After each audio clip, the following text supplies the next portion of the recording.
Hi, I'm Dr. Kumar T. Vadavel. I am a board-certified periodontist. I want to talk to you about how to turn yellow teeth into beautiful white teeth for a really great smile for your date. Many websites now recommend a lot of different ways to get white teeth. Some of the most popular methods will often mention apple cider vinegar and baking soda. Just make a paste out of it by adding a few drops of vinegar to some baking soda and then brush your teeth with it. Others will say just mash a strawberry and sprinkle some baking soda on it and then brush with it. Another method involves using charcoal toothpaste. The claim is that the charcoal is activated, which means it has a lot of holes in it to absorb and trap the bacteria and food that stain your teeth.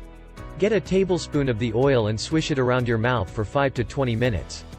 Then spit it out. Coconut oil is antimicrobial and it will help kill harmful bacteria. Most of these home remedies have no scientific evidence that they can really whiten your teeth. Except for the coconut oil, they are either abrasive or acidic, which can harm your teeth. If you want really white teeth fast, let a dentist do it for you. The process is supervised, and the latest method, laser teeth whitening, can whiten your teeth up to 6 shades brighter in just 1 hour.